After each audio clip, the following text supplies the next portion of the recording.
si horeng pas diteang teh dihakan juri. Alhamdulillah punten sadayana ibu dina pangaosan mah yeuh sok aya setan anu ngaganggu. Iji eta si setan sok ngawurkeun cucu kana bujurna. Matak nu ngaji mah bujurna teh tara kieu aneh. Lamun gutak kitek bujurna teh berarti si setan teh keur ngawurkeun.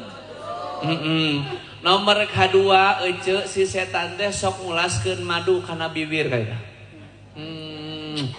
Matak dina pangawasan mah ulah aneh lamun teh mah jamaah teh sok nyieun majelis sorangan.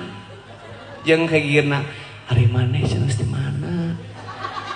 Urang cenah di ditu heula, cenah di lihat teuing. Padahal mah keur ngaji. Komo kerutinan. Hiji ngobrol jeung ieu, nu hiji ngobrol jeung ieu. Ta eta teh si bibirna teh diulasan naon? Madu matak tong aneh aja.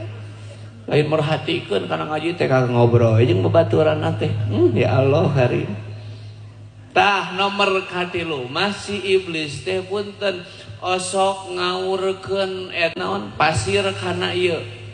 Kana socana matak sok katimpah ku tuduh. Ya apanya teh tungku teh merhatikeun. Hari si horeng teh acai. Ya Allah, kari mata punten ece ieu dina rutin mah kadang narutinan kadang kala abis sok melongan ibu-ibu teh kieu. Gusti nu agung ceuk abdi teh keur sarare. Asok aya nu kitu asok. Belah mana diukna cing tiungna belah.